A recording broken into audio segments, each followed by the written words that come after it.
할렐루야. 반갑습니다. 우리 먼 데서 오신 이모님 반갑습니다.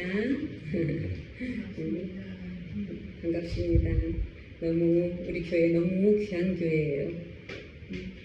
제가 우리 교회라서 그렇게 말씀드리는 게 아니라 예배를 들어보면 알잖아요. 성령님께서 가득 임재하시는 교회, 하나님께서 너무나 기뻐하시는 교회. 주여, 울컥합니다 또. 주님 감사합니다. 기도하겠습니다. 아버지 감사합니다. 주님 앞에 주님께서 그 이름을 한 사람 한 사람 부르셔서 이 자리에 앉히시고 그들로부터 예배를 받기 원하시는 우리 하나님 아버지, 이 시간 저희들의 예배를 받으시고 아버지 훈양하시고 주님의 영광을 받으시옵소서. 예배드리는 우리 성령충만교회 가족들에게 한 사람 한 사람 넘치는 은혜를 부어주시고 특별히 오늘 먼 곳에서 오신 이모님 가운데 주님 말할 수 없는 주님을 만나는 그런 교제의 시간이 될 수 있도록 주님 역사하여 주시옵소서. 말씀을 전할 때 아버지 전하는 저에게도 힘을 주시고 듣는 우리 귀한 성도님들에게 이 말씀이 살아 역사할 수 있도록 주여 성령님 기름 부어 주실 줄 믿고 감사를 드립니다. 예수님의 이름으로 기도합니다. 아멘. 오늘 제목은 율례 안에서 역사하는 비밀 이렇게 되어 있어요. 그러는데 본문은 먼저 민수기 19장 2절로부터 3절 같이 읽으시도록 하겠습니다.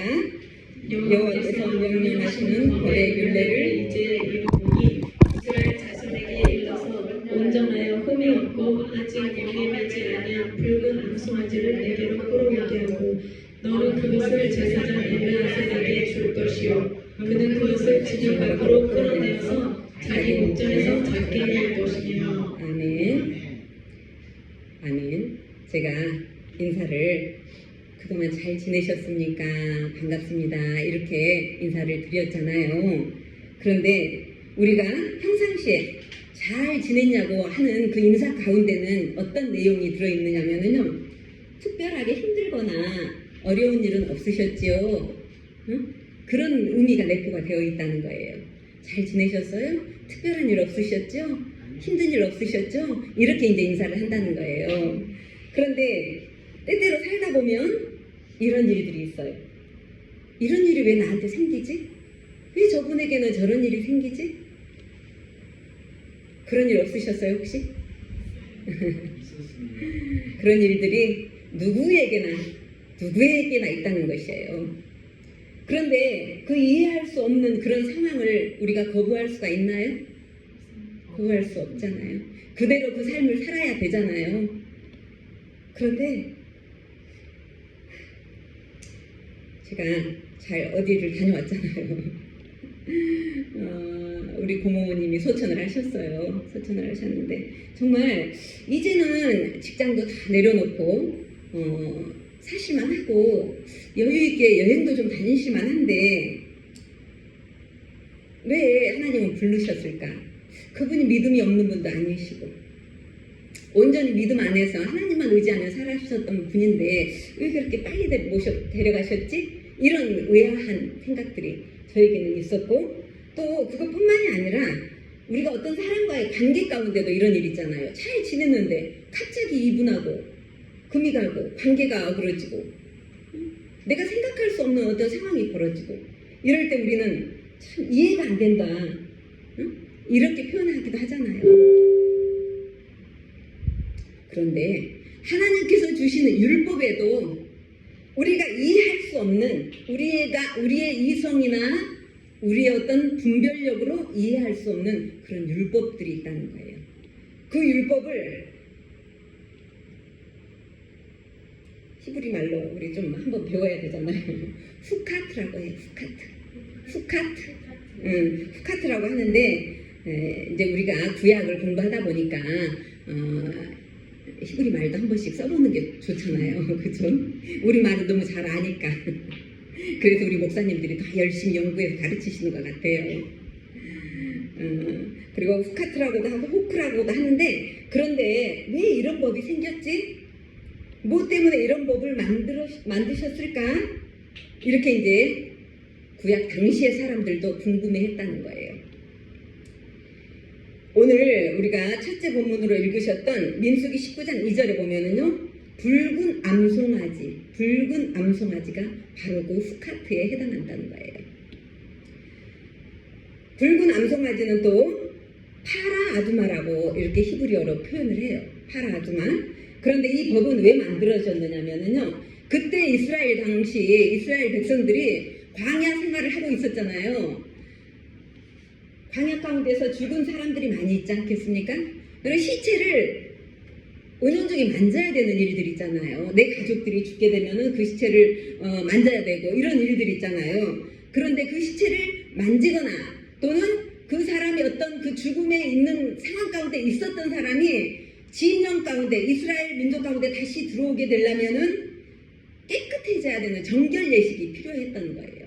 그런데 이 정결 예식에 필요한 그 희생 제물로 하나님께서는 붉은 암송아지, 다른 색깔이 필요한 게 아니라 딱 붉은 암송아지만 하나님께서 정해 주셨다는 거예요.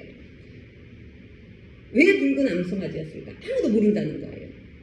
심지어 토라에는 613가지 율법이 있는데 그 모든 율법을 솔로몬 왕은 다 해석을 했대요. 해석을 했는데 이 붉은 암송아지에 대해서만은 솔로몬 왕조차도 해석을 하지 못한 그 부분이 붉은 암송아지에 대한 그 율례였다는 거예요. 그런데 붉은 암송아지는 흠이 없어졌어야 된대요. 그 희생제물로 사용하기 위해서 전혀 흠이 없었어야 되고 아직 멍에를 한 번도 매보지 않은 그런 암송아지로만 하나님께서 선택을 해서 희생제물로 만들 수 있도록 정해 두셨다는 거예요. 여러분, 왜 하나님께서 붉은 암송아지만 주장을 하셨을까요? 이해가 되나요? 병답이십니다. 아이고 주님, 우리 똑똑한 권사님 솔로몬 왕도 모르는데 우리가 어떻게 알겠습니까? 주님 정말 슈퍼 성도십니다. 그런데요, 또 이 희생제물은 이스라엘에서 모든 희생제물은 진영 안에 번제단이 있었잖아요. 거기서 다 태웠었는데 이 붉은 암송아지만큼은 진영 밖에서 태우도록 했다는 거예요. 그리고 희생제물을 그 태웠던 짐승의 제들은 다 버렸었는데 이 제만큼은 정해진 곳에 딱 놓고 두고 그 시체를 만졌던 사람이나 그곳에 갔던 사람들이 그 죄를 물에 풀어서 이렇게 뿌리는 정결 예식을 통해야만이 진영 안으로 그 사람들이 들어올 수 있었다고 해요. 그런데 저도 이제 또 이런 그 역설적인 부분이 있는 게 뭐냐면요, 희생제사를 지냈던 제사장들이 부정하게 된다는 거예요. 다른 제사장들은 고경하잖아요. 거룩하잖아요. 근데 희한하게도 이 희생제사를 지낸 제사장들 또 그 물을 뿌려준 사람들은 부정을 탔다. 하나님은 그렇게 말씀하신다는 거예요. 그래서 희한하죠. 그래서 너무 궁금한 거예요. 오죽하면은 솔로몬 왕도 이해를 못했겠습니까? 그래서 이제 저도 이 말씀을 전하기 위해서 우리 목사님들 말씀 한번 전할 때는 책을 많이 읽습니다. 기도도 많이 하지만 책도 많이 읽거든요. 왜냐하면 어디에는 또 어떻게 나와 있는지, 우리가 전한 말씀이 분명한지 정확한지 이것을 알아보기 위해서 그렇거든요. 저희들에게 주시는 기본적인 말씀은 있고 감동으로 주신 깨달음도 있지만은 연구서를 다 봐서 뭐라 그럴까, 우리가 틀린 말을 전하면 안 되기 때문에 그래요. 왜냐하면 영혼들이 그 말씀을 먹고 살아나기 때문에 그 말씀은 반드시 정확한 말씀을 전해야 되거든요. 하나님께서 이거는 진리다, 이거는 정확하다, 이건 깨끗한 말씀이다, 너의 어떤 사심이 들어가지 않는 말씀이다 라고 하는 분명한 메시지가 저희에게 있을 때까지 공부를 한다라는 것을 좀 전해드리고 싶었어요. 자랑은 아닙니다. 그래서 적어도 우리 목사님들께서 연구하시고 주님으로부터 받은 이 말씀은 그대로 받으셔서 말씀을 수용하시면 된다라는 그런 의미에서 전해봤어요. 그런데 이렇게 정결 정결을 하게 만드는 물은 어느 때 뿌렸느냐면요. 그 부정했던 시체가 있던 곳에 다녀온 후로 3일째, 7일째 그렇게 2번에 걸쳐서 우슬초에 묻혀가지고 이렇게 뿌렸다는 거예요. 뿌려주었다는 거예요. 정한 사람이 뿌려주고, 그러는데 뿌려준 사람이 또 더럽혀졌다는 거예요. 부정해졌다는 거예요. 너무 신기하죠. 그 이유가 이따가 제가 잠시 설명을 드릴게요. 그런데 우리가 왜 이런 내용을, 구약에 있는 지나간 내용을 왜 우리가 이렇게 정확하게 다시 이렇게 자세하게 다루고 있는가에 대해서 말씀을 드리는 게 뭐냐면요. 토라는 모세오경입니다. 모세오경 가운데는 하나님께서 숨겨놓으신 비밀들이 그 안에 다 있다는 거예요. 붉은 암송아지, 이런 거 희생제, 이런 것도 숨겨놓으신 하나님의 비밀들이 그 안에 있다는 거예요. 그러는데 보세요. 흠이 없고 온전한 붉은색 암송아지, 그리고 아직 멍에를 매보지 않았다는 의미는 어떤 의미냐면요. 그 암송아지가 어둠 가운데 있어 보지 않았다. 세상 가운데 붙들리고 휘둘리고 끌려다니지 않았다. 그런 정결한 상태의 암송아지다. 이런 것을 의미한다는 것이고요. 이 암송아지를 진영 밖으로 끌고 나가서 제사장이 그때 당시에 엘르아살이 잡게 했다고 해요. 이 붉은 암송아지 율례가 이제 신약에서 성취된 모습을 우리가 볼 수가 있는데, 히브리서 13장 11절에서 12절에 기록되어 있는데 같이 합독해 보도록 하시겠습니다. 이는 죄를 위한 짐승의 피는 대제사장이 가지고 성소에 들어가고 그 육체는 영문 밖에서 불사름이라. 그러므로 예수도 자기 피로서 백성을 거룩하게 하려고 성문 밖에서 고난을 받으셨느니라. 아멘.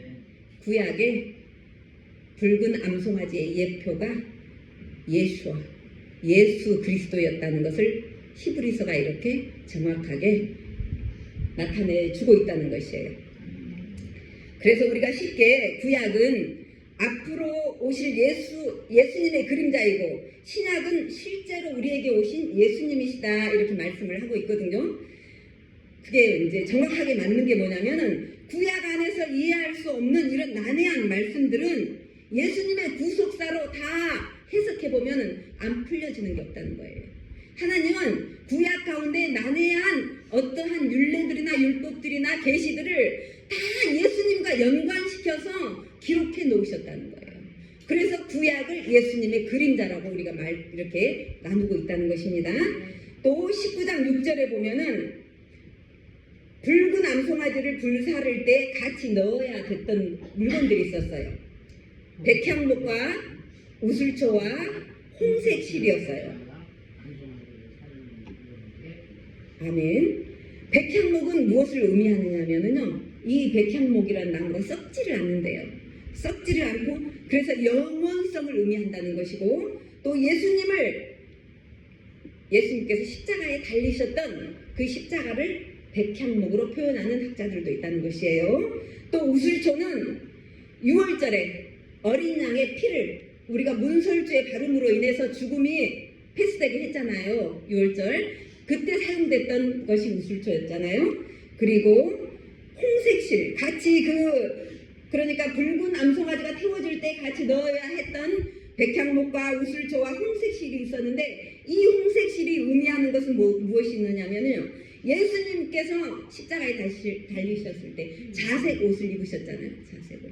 그리고 피를 흘리시고, 그리고 또 여리고성이 함락될 때 기생 라합이 홍색 실을 자기 집 문 앞에 걸어둠으로 인하여서 그 가족이 모두 구원받았던 그런 것을 우리가 볼 수가 있었어요.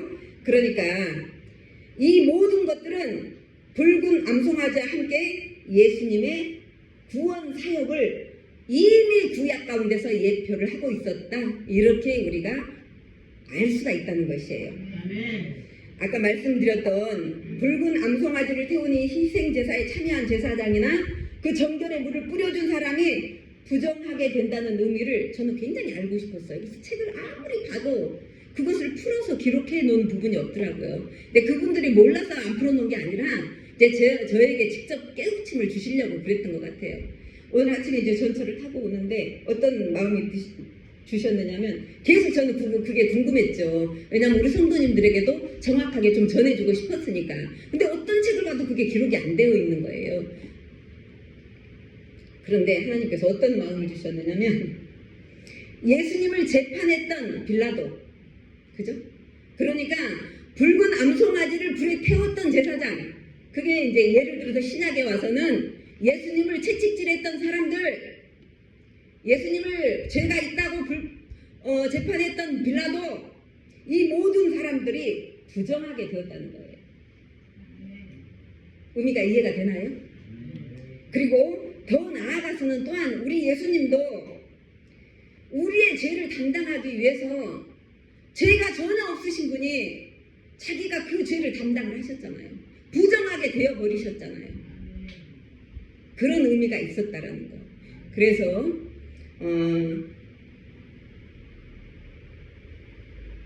희생제물을 만들었던 제사장이나 그 정결의 물을 뿌려줬던 사람들이 우리는 알 수 없었지만 더 깊이 알고 보니까 주님께서 깨달음을 주신 그 내용을 보니까 그들이 우리 주님이 우리를 위해서 부정하게 되시고 또한 더 먼저는 예수님을 채찍질했던 자들이 다 부정하게 되고 예수님을 죄있다 한 빌라도가 부정하게 된 그런 상황이었다는 것을 우리가 이해할 수가 있었다는 거예요.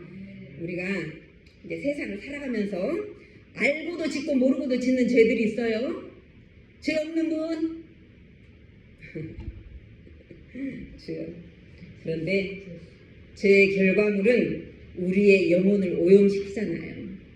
겉으로는 몰라요. 죄가 있는지, 죄가 있어도 우리 몸에서는 별로 표시가 안 나요. 그런데 정확하게 우리의 여러분, 영이 얼마나 중요한지 제가 이번에 우리 고모님 소천하시는 그 과정 가운데 다시 한번 확인을 시켜주시더라고요. 사람은요, 진짜는 영이에요. 진짜는 우리가요, 진짜는 영이고요, 몸은 영을 담는 그릇에 불과한 거예요. 영이 떠나버리니까 이 육신이 아무것도 아니더라는 것이죠. 그래서 우리가 이 영을 잘 갖고 와야 된다는 거예요.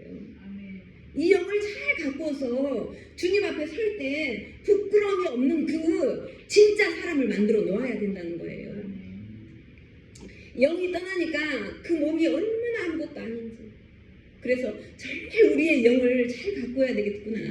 말씀을 계속 이 영에게 먹여주고 기도로 계속 영이 솟성케 하도록 만들고 주님의 임재를 계속 끌어당겨서 찬양으로 이 영을 계속 먹여줘야 된다.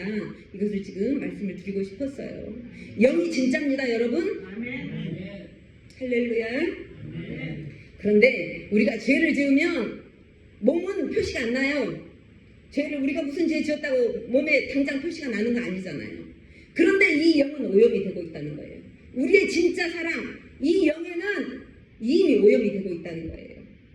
죄가 타고 들어온 그것들로 인해서 우리 영의 옷이 더럽혀지고 찢기고 그러게 되지 않습니까? 그런데 그 영을, 더럽혀지고 찢겨진 영을 세탁기에 아무리 돌린다고 해도 흔적이 남아있는다 그래요. 것이에요. 흔적이 남아있고 찢어진 것은 어떻게 할 수가 없다는 거예요. 그런데 구약에서는 붉은 암송아지를 태운 재로 물을 만들어서 이렇게 이슬초에 묻혀서 뿌리면 정결하게 됐지만, 그리고 그 율례는 하나님이 영원히 지키라고 우리에게 주셨지만 우리가 지금 그렇게 할 수 있나요? 암송아지 재를 물에 타서 우리에게 뿌릴 수 있는 게 아니잖아요. 그죠? 그런데 방법이 있어요. 예수님이라는 거룩한 옷을 우리가 찾아서 입으면 된다는 거예요. 누구라도 제한이 없어요. 그 정결 예식에 쓰는 물은 한 지정된 장소에 놓고 누구라도 씻으면 그 사람이 정결해진다라고 우리 하나님 말씀하신 것처럼 우리가 예수님의 거룩한 옷을 누구라도 입을 수 있다는 거예요. 내 의지만 있으면, 내가 예수님을 믿고 나는 구원을 받아야 되겠다, 이 의지만 있으면 하나님은 제한 없이 그들에게 예수님이라는 거룩한 옷을 주신다는 것입니다. 할렐루야. 히브리서 9장 13절로 14절 한번 읽어보시겠습니다. 염소와 황소의 피와 암송아지의 죄로 부정한 자에게 뿌려 그 육체를 정결하게 하거든 하물며 영원하신 성령으로 말미암아 흠없는 자기를 하나님께 드린 그리스도의 피가 어찌 너희 양심을 죽은 행실에서 깨끗하게 하고 살아계신 하나님을 섬기게 하지 못하겠느냐. 아멘. 그러니까요, 예수 그리스도의 피는 우리 영혼을 붉은 암송아지로 태워서 정결케 했던 그런 잿물보다 더 완벽하게 더 정결하게 해주시는 그런 귀하고 거룩한 피라는 것을 믿으시고 예수님의 보혈에 의지하는 저와 여러분 되시기를 축복드립니다. 다음으로는 민수기 20장으로 넘어가도록 하겠습니다. 20장 1절로 3절을 합독하시겠습니다. 첫째 달에 이스라엘 자손 온 회중이 신 광야에 이르러 백성이 가데스에 이르더니 미리암이 거기서 죽음에 거기서 장사되느니라. 회중이 물이 없으므로 모세와 아론에게 모여드니라. 백성이 다투어 말하여 이르되 우리 형제들이 여호와 앞에서 죽었을 때 우리도 죽으면 좋을 뻔하였도다. 이 상태가 뭐냐면요, 이스라엘 백성들이 출애굽을 해서 이제 광야를 계속 뺑뺑 돌았다 그러잖아요. 뺑뺑 돌다가 다시 38년 후에 원정으로 돌아온 지점이 신광야, 가데스 바네아였다는 거예요. 신광야의 신은 히브리어로 찐이라고요. 찐의 의미가 뭐냐면요, 의의 신실한 상태를 의미한대요. 신광야는 의의 신실한 상태를 만드는 그런 광야였다는 것이에요. 이스라엘은 38년 동안 광야 가운데서 다듬어져서 이제는 의의 신실한 상태로 어느 정도 변화되어지고 있는 그런 상황이었다는 거예요. 그들이 도착한 가데스라는 곳은요, 히브리어로 카데시. 우리가 저기 거룩하다 우리 하나님 그 이사야에서 그러잖아요. 카도시 그러거든요. 거룩하다라는 뜻이에요. 가데스 그 광야는 거룩한 광야라는 것이에요. 그래서 이 이스라엘 백성들은 의로 신실함과 거룩함을 요구되는 하나님으로부터 그렇게 부르심을 받은 백성들이었다는 거예요. 아멘입니까? 아멘. 그런데 저와 여러분도 마찬가지예요. 저와 여러분도 하나님 앞에서 의의 신실한 상태, 거룩한 상태로 하나님 앞에 서기 원하셔서 이 거룩한 자리로 부르셨다는 거예요. 한 분 한 분 모두. 아멘? 아멘. 그렇지만 그것이 그들의 완성은 또 아니었어요. 거룩함이 완성되었다, 의의 신실한 상태가 완성되었다, 그것은 아니기 때문에 그들은 또다시 원망과 불평을 쏟아놓고 있습니다. 우리도 마찬가지예요. 우리가 하나님 은혜를 입고 영적 성장을 막 해요. 많이 거룩해졌어요. 많이 의에 신실해졌어요. 하지만 항상 그 상태가 유지되기가 쉽지가 않다는 거예요. 그죠? 이스라엘 백성들 또한 그렇게 하나님 앞에 부르심을 받았지만은 의에 신실하고 거룩한 자들을 회방놓는 마귀 세력은 우리가 넘어지게 하기 위해서 가진 수단을 우리 앞에 풀어놓고 있다는 거예요. 그래서 우리 사람들이 그 마귀 앞에 때로는 무릎을 꿇어버리는 경우도 있잖아요. 그런데 영이 깨인 사람들은 바로바로 그걸 알아요.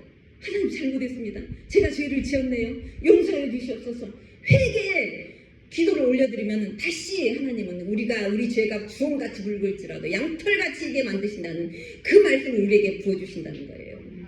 그래서 우리 영이 깨어져 있는 게 그렇게 중요하다는 거예요. 내가 죄를 지으면 죄를 지은 것을 바로 알아서 주님 앞에 회개의 기도를 올려드려야 된다는 거예요. 그래야 죄가 덕지덕지 쌓이지가 않고 계속 정결한 상태로 유지를 하면서 주님이 부르시는 그날까지 그렇게 우리를 유지할 수가 있다는 말씀을 드리는 거예요. 지난번에 우리 에스더 목사님 설교하시는 걸 제가 너무나 찬찬하게 잘 들어봤습니다. 그런 말씀 쉽지가 않아요, 듣기가. 제가 우리 교회 목사님이라고 제가 이렇게 말씀드리는 거 아니에요. 제가 숱하게 많은 믿음의 생활을 했지 않았겠습니까? 학교를 여러 군데를 다녔습니다. 신학교를. 이렇게 설교하시는 목사 많지 않아요. 계시겠죠? 제가 몰라서 그렇지. 설교를 듣는데 하나님 앞에 제가 그래서 댓글을 막 달았어요. 하나님 이렇게 귀한 말씀 주셔서 너무나 감사드립니다. 왜냐하면 우리 목사들도 깨어야 되거든요. 변해야 되거든요. 그 말씀이 변하게 만들더라고요. 내 안에 뭐가 있다고 말씀하셨습니까 그때? 폭탄 제조기가 있다고 말씀하시더라고요. 폭탄 제조기. 내 인생에 왜 이렇게 힘이 들고 어려운 문제가 생겼느냐. 내 안에 있는 폭탄 제조기의 폭탄을 자꾸 내 앞에 내가 뿌려놓는다는 거예요. 근데 그 폭탄 제조기로 뿌려놓은 폭탄을 누가 가장 먼저 밟아요? 들으셨으니까 아시죠? 우리 자신이 내가 뱉어놓은 폭탄 제조기에서 나온 그 폭탄들을 내 인생 가운데 내가 먼저 밟고 지나가야 된다는 것이에요. 그래서 내가 고통스러운 삶을 살 수밖에 없었다는 거예요. 이 입을 거룩하게 하라는 그런 말씀을 그렇게 하시더라고요. 인내하라고. 제발 세상 가운데 흔들리지 말고 주님의 능력을 받아서 내 자신을 거룩하게 만들어서 내 입술에 나오는 모든 말들을 예수님의 보혈로 덮어서 거룩하게 절대로 내 인생 가운데 문제를 만들지 말라. 내 말이 내 인생의 문제를 만든다. 이 말씀을 그렇게 하시는 것을 제가 듣고 너무나 은혜가 되었었습니다. 이스라엘 백성들은 물이 없다고 모세와 아론에게 원망하고 계속 40년을 원망하고 추궁하는데 그 결과가 어떻게 됐는지 한번 보시겠습니까? 민수기 20장 10절로부터 11절 한번 보세요. 모세 아론이 회중을 그 반석 앞에 모으고 모세가 그들에게 이르되 반역한 너희여 들으라. 우리가 너희를 위하여 이 반석에서 물을 내리라. 모세가 그의 손을 들어 그의 지팡이로 반석을 2번 치니 물이 많이 솟아나오므로 회중과 그들이 짐승이 마시니라. 아멘. 이 말씀 뒤에 제가 출애굽기 17장 6절로 돌아가서 읽어드릴게요. 그 전에도 이렇게 물이 없어서 반석에서 물이 나오는 경우가 한 번 있었거든요. 제가 읽어드릴게요. 내가 호렙산에 있는 그 반석 위 거기서 내 앞에 서리니 너는 그 반석을 치라. 그곳에서 물이 나오리니 백성이 마시리라. 모세가 이스라엘 장로들의 목전에서 그대로 행하니라. 그러니까 모세는 이미 반석을 치면 물이 나오는 경험을 했다는 거예요.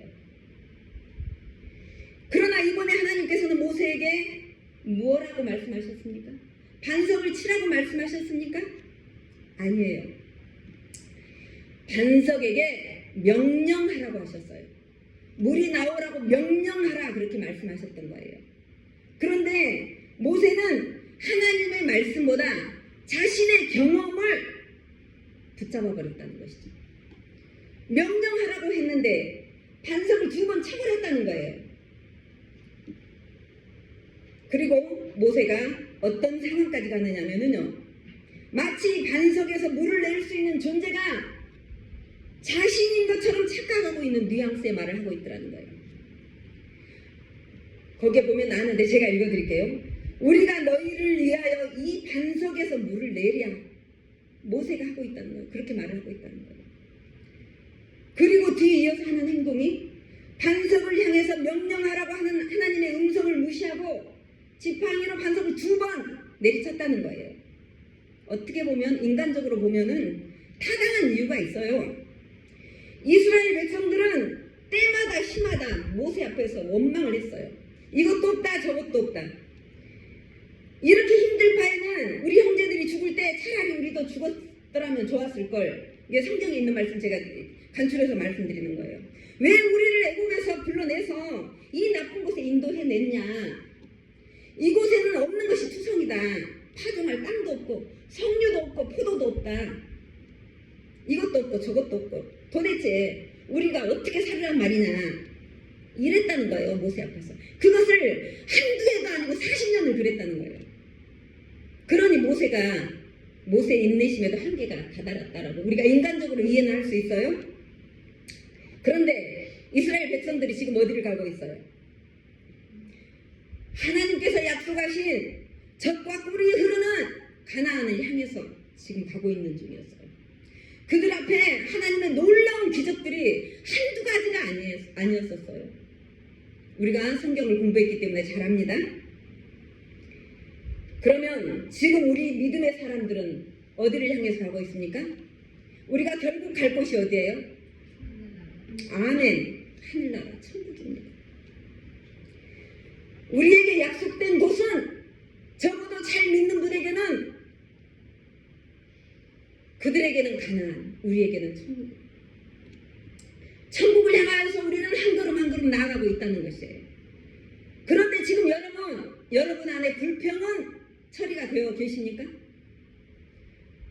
박순영 안수 집사님, 혹시 원망을 아직도 하고 계시는 적은 없으십니까? 네, 저는 원망이 싹 없어졌습니다. 할렐루야. 아멘. 진짜가 되셨습니다. 그런데 교회를 다녀도 원망이 아직 처리가 안 된 분들은 이런다는 거예요. 지도자들을 막 이제 뭐라 그럴까 책망을 하는 거죠. 도대체 이 목사들 하는 게 맞아? 이 목사들이 밤낮으로 기도한다는데 맨날 40일 금식기도 하고, 응? 우리 에스더 목사님 또 7일째 금식 중인데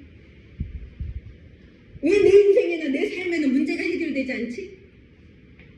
차라리 내가 그냥 세상 가운데 있었으면 교회 다니는 것으로 인해서 희생하고 양보해야 되는 건 안 해도 됐을 수가 있었는데, 내가 교회 다니면서 이렇게 희생해야 되는데 이게 내가 지금 잘 가고 있는 거 맞아? 이런 원망과 불평이 있을 수가 있다는. 우리 교회 성도님 절대 안 그래요. 저는 그걸 알아요. 우리 교회 성도님들은 이미 다 성숙하셔가지고 성령님이 안에 좌정하여 계시기 때문에 불평이 없으십니다. 예를 들어서 어떤 문제가 해결되지 않을 때는 그 문제를 나에게서 찾는 우리 성도님들의 성숙한 모습을 우리는 알고 있어요. 할렐루야. 그래서 이스라엘 백성들이 40년을 그렇게 원망 불평하니까 모세가 어떤 사람이에요? 성경 가운데 유일하게 하나님과 얼굴 대 얼굴로 대면한 사람이었어요. 하나님의 음성을 직접 들었던 분이에요. 근데 어떻게 하나님께서 이 반석에게 명령하여서 물을 내게 하라 하는 하나님의 음성을 거절할 수가 있었을까요? 민수기 20장 12절 같이 한번 읽어보실까요?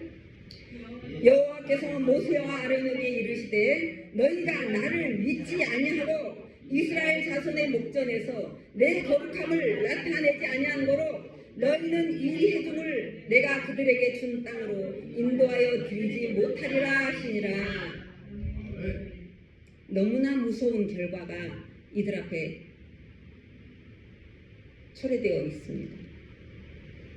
지도자 한 사람의, 물론 그 이전에 이스라엘 백성들의 원망과 불평, 그것들이 기인하기도 했었지만은 그거는 차치하고라도 모세의 한 번의 실수로 인하여서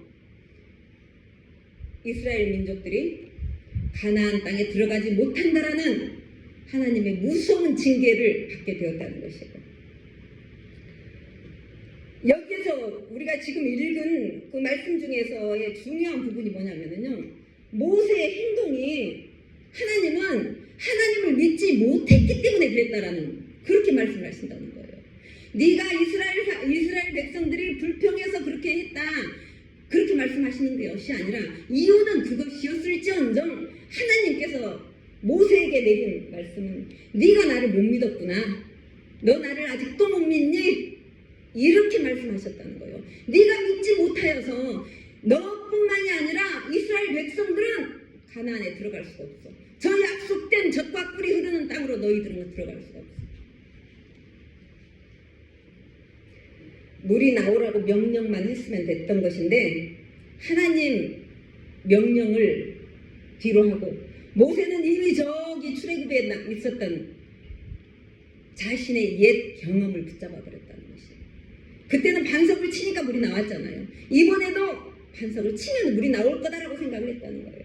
그런데 하나님은요, 하나님 뜻대로 지도자가 하지 않아도 영혼들을 위해서 하나님은 일을 하십니다. 명령하라고 했는데 쳤는데도 물이 퐁퐁 쏟아지겠다는 거예요. 아멘입니까? 하나님은요, 백성들 앞에, 영혼들 앞에 하나님이 얼마나 거룩하신 능력을 갖고 계시는지를 보여주시기 원하셨다는 거예요.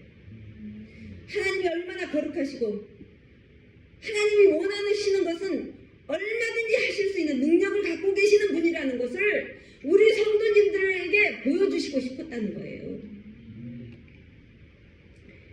이것도 후카트의 일종이에요.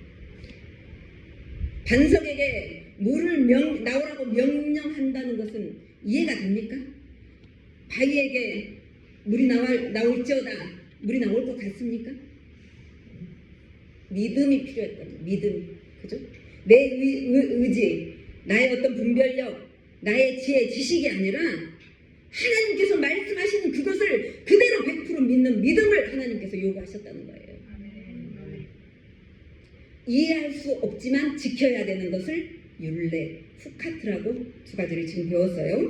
근데 사람들은요, 굉장히 자신의 경험의 가치에 대해서 높이 평가를 해요. 내가 옛날에 이런 경험이 있었지? 내가 옛날에 이래보니까 이랬었지? 그 경험을 굉장히 가치를 높게 평가하더라는 것이죠. 그런데 여러분, 우리가 알아야 됩니다.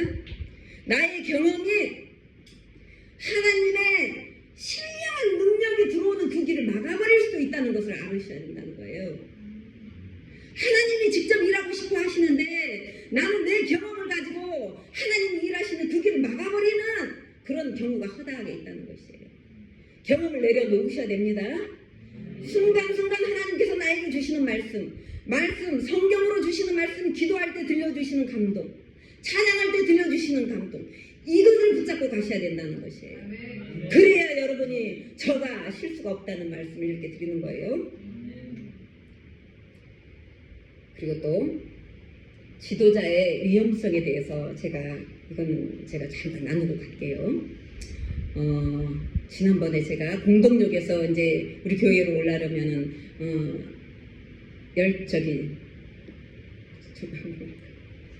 지하철을 갈아타잖아요. 공동역에서 그 인천공항 가는 지하철을 타는데 그 공동역이 굉장히 깨끗해요. 그 외국 사람들도 많이 오고 그러니까 굉장히 깨끗한데 아주 악취가 나더라고요. 벌써 그 지하로 내려가서 이제 이 지하철을 탔는데 위에서부터 냄새가 너무너무 지독한 거예요.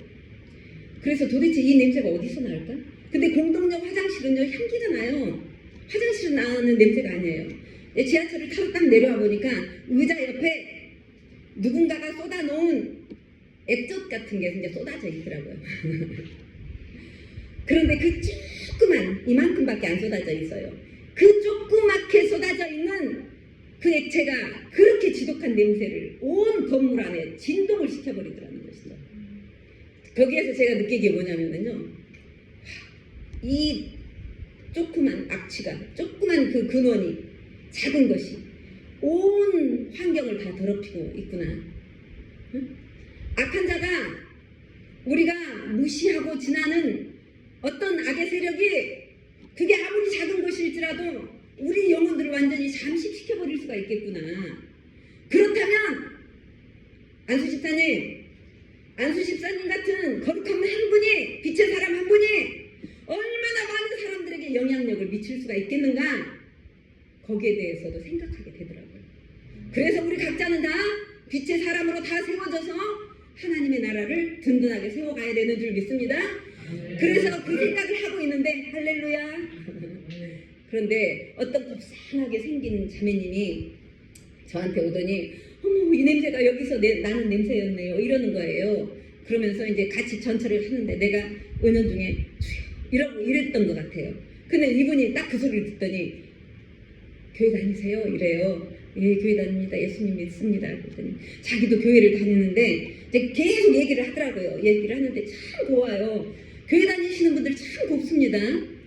우리가 이제 앞에서 전도해 보면 알잖아요. 깔끔하고 잘 깨끗하게 입으신 분 보면 다 교회 갔다 옵니다. 이렇게 말씀하시는 거예요. 할렐루야, 주님 감사합니다. 그런데 그분이 저에게 그 자매님이 조용히 조심스럽게 물어보시더라고요. 어떻게 생각하세요? 자기 교회 담임 목사님은 너무너무 이거는 충격적이에요. 짐승의 표를 받아도 666을 받아도 구원을 받는데 구원되는데 문제가 없다. 앞으로 666을 받을 때가 되면 그냥 받아라. 이렇게 얘기를 하더라는 거예요. 에스더 목사님 어때요? 기가 막힌 일이죠. 목사, 목회자, 영혼들을 하나님은 구원시키라고 그 목회자에게 붙여놨는데 그 영혼들 앞에서 성경에는 짐승의 표를 받으면 너희는 절대로 구원받지 못한다. 너희들은 도망가라. 이렇게 되어 있는데 자기가 성경보다 훨씬 더 앞에 서 있다는 것이죠. 성경에 없는 말을 영혼들에게 그렇게 퍼뜨림으로 말미암아서 오염시키고 있다는 거예요. 악의 세력을 오염시키고 있다는 거예요. 천국에 갈 영혼들을 지옥 백성으로 만들어버리는 목회자들이 있더라는 것이에요. 그래서 그 자매가 그러더라고요. 그래서 그런지 우리 교회의 성도님들이 자꾸 빠져나가요. 하나님이 빼시는 거죠. 그 성도님이 그래요. 제가 성경을 7번 읽었는데 성도님 수준에서 7번 읽으시면 많이 읽으신 거예요. 7번 읽었는데 짐승의 표를 받아도 된다는 말씀을 저는 찾아보지를 못했어요. 그러더라고요. 그래서 제가 그랬죠. 위험합니다. 기도해보시고 목사님을 바꾸시던지 목사님의 그 생각의 전환을 바꾸시던지 그게 안 되면 사는 길을 선택을 하십시오.